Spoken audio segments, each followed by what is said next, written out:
এরপর প্রশ্ন হলো, শবে মেরাজে কোনো রোজা বা আমল আছে কিনা, দয়া করে কোরআন হাদিস থেকে আমাদেরকে বলবেন। দেখেন, শবে মেরাজ, নবী করিম সাল্লাল্লাহু আলাইহি সাল্লামের যে রাত্রে মেরাজ হয়েছিল সেটা হলো শবে মেরাজ। সেটা হয়েছে 1400 বছর আগে, 1400 বছরেরও বেশি সময় আগে এটা হয়েছে। এখন কি কারোর মেরাজ হয়? তাহলে মেরাজ তো একবার হয়েছে নবী করিম সাল্লাল্লাহু আলাইহি সাল্লাম, এটা কি প্রতি বছর করে ঘুরে ঘুরে আসে? মেরাজ তো প্রতি বছর আসে না। হ্যাঁ, যেই রাতে তার মেরাজ হয়েছে প্রতি বছর ওই রাত ওই তারিখটা যদি ঘুরে আসে ওটাকে মেরাজ বার্ষিকই বলা যেতে পারে।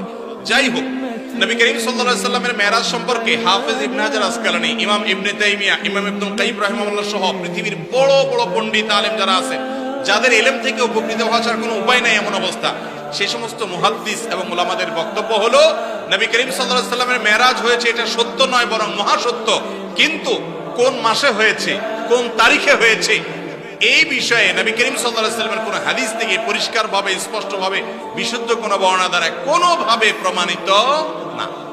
আমরা যারা 27 তারিখকে, রজবের 27 তারিখকে শবে মেরাজ উদযাপন করি, আমাদের এই উদযাপনের কোনো ভিত্তি নাই। আমার কথা না, ইবনে হাজার আসকালানী রাহিমাহুল্লাহ বলেছেন যে অনেকে এটা করে, এর কোনো ভিত্তি, গ্রহণযোগ্য কোনো ভিত্তি নেই। ভাইরা আমার, মাস তো বটে, সনটা পর্যন্ত সাহাবীরা ফিক্স করে দিয়ে গেছেন এমন কোন বর্ণনা পাওয়া যায় না। অনেকে বলেছেন রমজান মাসে মেরাজ হয়েছে, অনেকে বলেছেন রজব মাসে হয়েছে, অনেকে বলেন জিলকদ মাসে হয়েছে, অনেকে বলেছেন রবিউল আউয়াল মাসে হয়েছে। এই সবগুলোর ব্যাপারে মুআররিখিন এবং ইতিহাসবিদদের, মুহাদ্দিসদের মন্তব্য আছে। বিধায় 27 রজব মেরাজ হয়েছে এই মর্মে কোনো বিশুদ্ধ বর্ণনা নাই। এটা হলো প্রথম কথা।